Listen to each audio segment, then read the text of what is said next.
O que mais falam nas mídias hoje em dia é sobre o aumento da violência contra a mulher. Mas será que esse é um aumento real? Será que realmente os homens estão surtando porque estão perdendo o controle?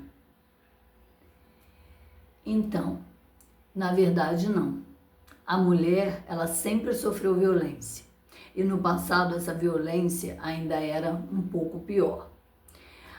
A diferença é que hoje a gente tem visibilidade. Hoje a gente pode medir números, a gente tem ferramentas que traz pra gente a quantidade de mulheres que é morta por dia, que no último censo eram 4 por dia no Brasil. E que a mulher hoje em dia, ela pode denunciar, ela pode procurar uma delegacia, ela pode vir para a mídia falar. Essa é a diferença da mulher de hoje para a mulher que sofria violência no passado. E esse privilégio que nós temos de vir falar foi dado por quem? Por outras mulheres que conquistaram isso no passado, pelo movimento feminista. Então, essa é a grande diferença. A mulher hoje, ela tem essa liberdade de vir denunciar os abusos, diferente da mulher no passado, que não tinha essa liberdade.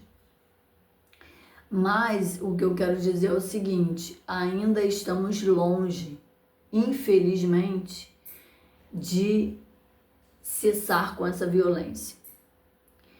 E o que podemos fazer para lidar com isso ou para diminuir esses números? Os homens, será que realmente estão sem controle? Estão surtando por conta de toda nosso acesso a muitos direitos que a gente não tinha antes? É provável que sim. O homem, a nossa sociedade, ela deu papéis, né, de gênero definidos de acordo com o sexo biológico dos seres, né? Lá no começo, não existia homem ou mulher. O que existia eram 2 seres ou 3, né? Porque a biologia já nos mostra que nem ela é definida, porque existem pessoas que nascem com os 2 sexos, vamos dizer assim, né? Com componentes dos 2 aparelhos reprodutores também, que são os intersexos. Mas, em geral, nós dividimos, né, no passado, demos papéis culturais, sociais para as pessoas de acordo com o sexo biológico dela. Então, educamos as fêmeas de uma determinada forma. Como as fêmeas, elas gestam, então começou a se ligar gestação, maternidade, cuidado, submissão. Já ao macho foi dado esse nome de homem, e aí já ligou virilidade, força física, e aí deu a ele o poder de prover a família das pessoas, e obviamente como ele tem esse poder físico, é ele que trazia o sustento para casa, ele também tinha poder sobre a mulher. Bom, esses papéis, eles foram muito bem definidos no começo e eles foram passados culturalmente de geração para geração. Até que a mulher, né, a fêmea, começa a perceber que, não tem uma lógica aí. Se os machos têm raciocínio e se as fêmeas também têm raciocínio, se todos somos seres humanos, por que nós fêmeas, mulheres, estamos hierarquicamente submetidas aos homens? Se temos as mesmas capacidades intelectuais. E é aí que a mulher começa a se perguntar, se fazer perguntas, se questionar, e se inicia aí o movimento feminista. Então, ao longo de tantos anos, nós conseguimos trabalhar.